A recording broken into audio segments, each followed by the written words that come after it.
உங்கள் வாழ்க்கையில் வெளிச்சமூட்டுவதற்காக சொல்லுகிறேன். ஒரு 7 விதிகளை சொல்லுகிறேன். அந்த 7 விதிகளை மனதில் நிறுத்திக் கொள்ளுங்கள். கொஞ்சம் சிரமமா இருக்கும் கேட்கறதுக்கு.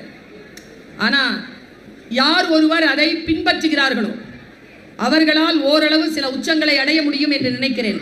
ஃபர்ஸ்ட் விதி, எது உங்களுடையது இல்லையோ அதை தொடாதீர்கள். எது உங்களுடையது இல்லையோ, உங்கள் உடைமை பொருள் எது இல்லையோ அதை தொடாதீர்கள். நம்பர் 1, குழந்தைக்கு சொல்லிக் கொடுங்க. நம்பர் 2, விழும் பொழுதெல்லாம் எழு.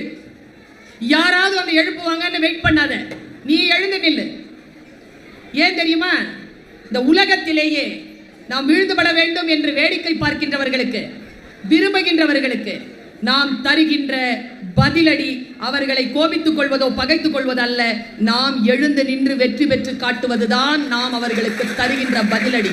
அதனால் விழும் பொழுதெல்லாம் எழுந்து நில்லுங்கள். 3வது விதியை சொல்கிறேன், மிக முக்கியமானது. பைபிளில் ஒரு வார்த்தை இருக்கிறது, எனக்கு ரொம்ப பிடித்த வார்த்தைகள் நிறைய இருக்கு அந்த வேதாகமத்தில். எனக்கு ரொம்ப பிடித்த வார்த்தை, காது இருக்கின்றவர்கள் கேட்க கடவீர்கள். It is not physical, it is metaphysical.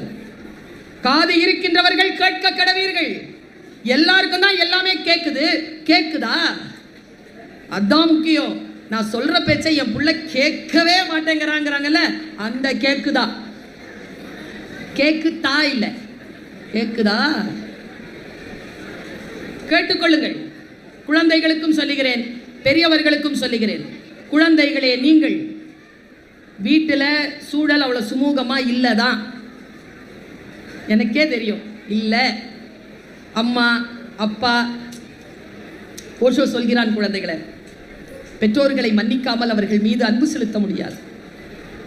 உண்மைதான், பல குறைபாடுகள் நமக்கு இருக்கும். தாய் தகப்பன் பற்றி குறைபாடுகள் இருக்கும்.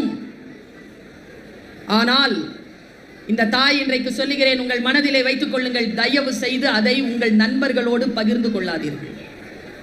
எப்பொழுது ஒருவர் தன் வீட்டு பிரச்சனையை, தன் தாய் தந்தையர்க்கான குறைபாடுகளை அடுத்தவர்களோடு பகிர்ந்து கொள்ளவில்லையோ அவனோ அவளோ இந்த உலகத்தில் மிகப்பெரிய மனிதனாக உயர்ந்து வரப்போகிறான் என்று பொருள். இல்லை என்றால் அடுத்தவர்கள் பார்வை உங்களை வளரவே விடாது. அதே போல் பெற்றோர்களுக்கு சொல்லுகிறேன், கணவன் மனைவி பற்றிய குறைபாடுகளை, உங்கள் குழந்தைகள் பற்றிய குறைபாடுகளை அடுத்தவர்களிடத்தில் பகிர்ந்து கொள்ளாமல் இருங்கள். அதுதான் நீங்கள் குடும்பத்திற்கு தருகின்ற மிக அடிப்படையான மரியாதை. 4வது விதி, உங்கள் பொருளாதார நிலையை அடுத்தவர்களோடு பகிர்ந்து கொள்ளாது. உங்ககிட்ட காசு இருக்கலாம், காசு இல்லாமல் இருக்கலாம். இல்லை என்பதை அடுத்தவர்களிடத்தில் சொல்வதோ, இருக்கிறது என்று அடுத்தவர்களிடத்தில் சொல்லுவதோ யார் தவிர்த்துக் கொள்கிறார்களோ அவர்கள் லீடர்ஷிப் குவாலிட்டியுடன் வளர்கிறார்கள் என்று உளவியல் சொல்கிறது. வாட்ச் கட்டிட்டு இருக்கிறாங்க, பிராண்டட். ஷூ போட்டிருக்கேன், பிராண்டட். அதற்காக அவங்க அம்மா அப்பா என்ன கஷ்டப்படுறாங்கன்றது உனக்கு என்ன தெரியும்? ரொம்ப சாதாரணமா போயிடுச்சு இன்னைக்கு. பொருளாதாரத்தை அடுத்தவர்களிடத்தில் வியந்து காட்டுவது கிடையாது. மிக முக்கியமான விதியை நான் சொன்னேன். மிக முக்கியமான அடுத்த விதியை சொல்லுகிறேன். 5வது விதி, முக்கியமா பெண் குழந்தைகள், அடாலசன்ஸ்ல இருக்கிற பாய்ஸ், என்ன தெரியுமா? உங்களுடைய இமோஷனல் வீக்னஸ் அது 2வது ஆளுக்கு தெரியக்கூடாது. ஏய், அந்த பொண்ணை பார்த்தா எனக்கு ரொம்ப ஆசையா இருக்குடா சொல்லாத. இருக்குல்ல, கம்முன்னு இரு, உள்ள வச்சுக்கோ. ஒரு பிரயோஜனமும் இல்லை சொல்லி, ஒரு பிரயோஜனமும் இல்லை. அவனுக்கு அது என்டர்டெயின்மெண்ட் உனக்கு தெரியாது. அவனுக்கு அது பயங்கரமான என்டர்டெயின்மெண்ட். உன்னுடைய வீக்னஸ் இருக்குல்ல, சில பேர் என்ன பண்ணுவாங்க தெரியுமா? சொல்லித்தரேன், ஞாபகம் வச்சுக்கோங்க. பெற்றோர்கள், நீங்கள் பிள்ளைகளுக்கு இதெல்லாம் சொல்றதுக்கு உங்களுக்கு எங்க இருக்குது நேரம்? போனை எதுக்கு பாத்ரூம் கொண்டு போறீங்க? All Abbas answer me. கேட்டா மேடம் என்ன சொன்னாங்க தெரியுமா? தனியா போறதுக்கு பயமா. நான் சொல்லவா, தனியா போறதுக்கெல்லாம் பயம் கிடையாது, இதை தனியா விட்டுட்டு போறதுக்கு பயம். இந்த கைத்தட்டது எல்லாம் பாதிக்கப்பட்டதுங்க. ஆமா ஆமா ஆமான்னு கைத்தட்டுதுங்க. பாருங்க, வீக்னஸ் இருக்குல்ல, வீக்னஸ், இமோஷனல் வீக்னஸ் யாருக்கும் சொல்லாதீங்க. சொன்னா என்ன நடக்கும் தெரியுமா? தேவையில்லாம சில பேர் அட்வைஸ் கொடுப்பாங்க. இந்த அட்வைஸ் கொடுக்குறாங்கன்ன உடனே தான் எனக்கு இந்த ஃபாதர்லாம் அதில் வரமாட்டார், இந்த பாஸ்டர்லாம் அதில் வரமாட்டாரா, அவுட்ஸ்டாண்டிங், அவங்கெல்லாம் தனி. சில பேர் இருக்கிறாங்க, அதை நிறைய தடவை சொல்லியிருக்கேன். எங்கள் வீட்டில் எனக்கு ஒரு பெரியப்பா, 3 சித்தப்பா, ஒரு அத்தை. இந்த 3 சித்தப்பாலாம் ஒன்று விட்ட சித்தப்பாலாம் உண்டு. 5 பேரும் மாதம் மாதம் வீட்டுக்கு வந்துடுவாங்க. எங்கள் அம்மாவும் மாதம் மாதம் 5 பேர் வீட்டுக்கும் போயிடுவாங்க. டிஃபன் காஃபிலாம் சாப்பிட்டு முடிச்ச அப்புறமா அவங்க 5 பேர் வேலை என்ன தெரியுமா சார்?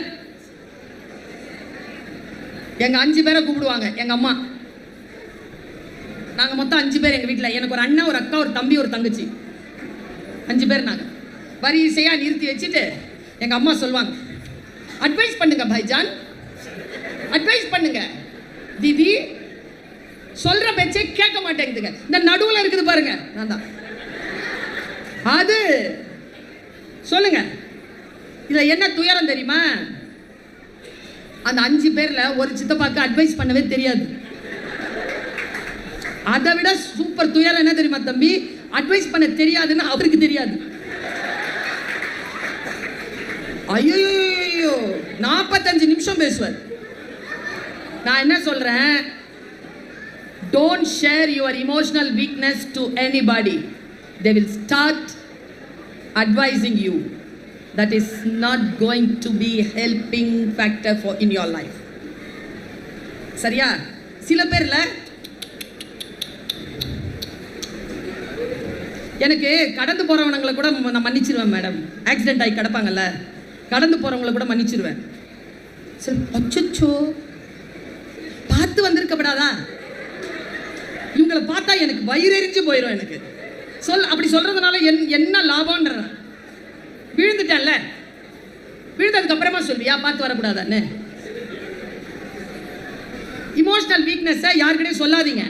அவங்க அட்வைஸ்லாம் நமக்கு சரிபட்டு வராது. இன்னொரு முக்கியமான விஷயம், சில கல்பிரிட்ஸ் இருப்பாங்க, அது நம்ம கூடயே இருக்கும், நமக்கு தெரியாது, அது நம்மளை பயன்படுத்தும். அதனால don't share your emotional weaknesses to anybody. அடுத்ததா சொல்லவா? 6வது ரொம்ப முக்கியமானது, ரிக்ரெட் இருக்குல்ல. சோ நான் இப்படி பண்ணிட்டேன், ஐயோ நான் இப்படி செஞ்சிட்டேன், ஐயோ எனக்கு இப்படி வருத்தமா இருக்கு அப்படிங்கிறத யாருக்கிட்டையும் சொல்லிட்டு தெரியாதீங்க. அவங்களுக்குலாம் தேவையே கிடையாது. ஒரு ஆளுக்கு தெரிஞ்சது 4 பேருக்கு தெரிய போகுது, அவ்வளவுதான். உங்க ரிக்ரெட் கழிய போறதில்லை. எங்க சொல்லணுமோ அங்க சொல்லுங்க. எல்லாருக்கிட்டையும் சொல்லிட்டு தெரியாதீங்க. 7வது, சாக்ரிஃபைசஸ் பண்றீங்களா? சொல்லிக்கிட்டே இருக்காதீங்க.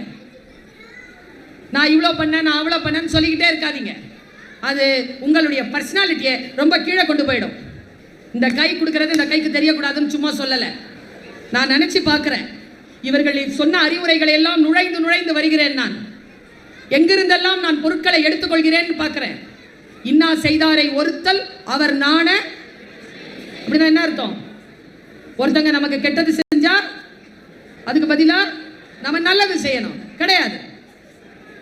நல்லது செய்யணும். அப்புறம் நீ எப்படி அவங்க செஞ்ச தீமையை விட்டுட்டு அவங்களுக்கு நன்மையை செஞ்சியோ அந்த நன்மையையும் சேர்த்து விட்டுடு. சொல்லிக்கிட்டே தெரியாத, நான் இவ்வளோ பண்ணேன், நான் இப்படி பண்ணேன், அவன் எனக்கு இப்படி பண்ணா, நான் இப்படி பண்ணேன், அவன் என்னை கண்டுக்கவே இல்லை, நான் இவளுக்கு இவ்வளோ பண்ணேன். இந்த 7 விதிகளை யார் பயன்படுத்துகிறார்களோ அவர்கள் செல்ஃப் டிசிப்ளினோடு இருக்கிறார்கள்.